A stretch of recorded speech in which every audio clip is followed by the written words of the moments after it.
اعوذ باللہ من الشیطان الرجیم بسم اللہ الرحمن الرحیم حسین منی و انا من الحسین احب اللہ من احب حسینا۔ ناظرین کرام، السلام علیکم۔ شہید انسانیت کے عنوان سے ہماری یہ 25ویں گفتگو ہے۔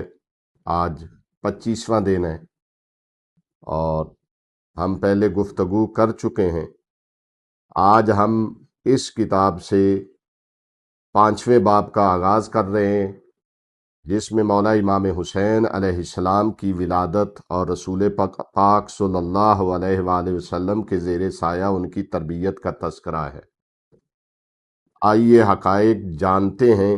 کمیونٹی ٹیب پر پول لائیو ہے، حصہ لینا مت بھولیے۔ ناظرین، علامہ نقل لکھتے ہیں کہ حضرت محمد مصطفیٰ صلی اللہ علیہ وآلہ وسلم کو مکہ سے ہجرت کر کے مدینہ آئے ہوئے ابھی تیسرا ہی برس تھا کہ 3 شعبان المعظم کو حضرت امام حسین ابن علی علیہ السلام کی ولادت باسعادت ہوئی۔ حضرت فاطمہ زہرا سلام اللہ علیہا اپنے بزرگوار رسالت مآب کی خدمت میں مولود مسعود کو لے کر حاضر ہوئیں۔ حضرت نے اپنے پیارے نواسے امام حسین علیہ السلام کا نام حسین رکھا اور ایک مینڈے کی قربانی کے ساتھ رسول خدا صلی اللہ علیہ وآلہ وسلم نے امام حسین علیہ السلام کا عقیقہ کیا۔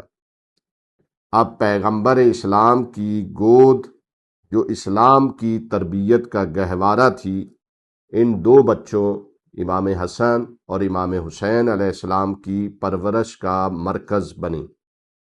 ان کی آنکھوں کے سامنے ایک طرف نانا کا اسوہ حسنہ تھا جو بانی اسلام تھے، دوسری طرف باپ جو مجاہد و محافظ اسلام تھے، اور تیسری طرف ماں جو طبقہ خواتین کے لیے تعلیمات پیغمبر کی عملی ترجمان تھیں۔ ایسے پاکیزہ ماحول میں تربیت پانے والی ہستی کا رتبہ کیا ہوگا؟ آئیے اب چلتے ہیں آج کے سوال کی طرف۔ جلدی سے ہمارے کمیونٹی ٹیب میں جائیے اور صحیح جواب کا انتخاب کیجیے۔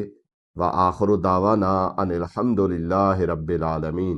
ہماری گزارش ہے کہ ہمارے فیس بک، یوٹیوب اور انسٹاگرام کے تمام پیجز کو لائک کریں، شیئر کریں اور سبسکرائب کریں۔ آپ کی حوصلہ افزائی ہمارے لیے قیمتی سرمایہ ہے۔ شکریہ۔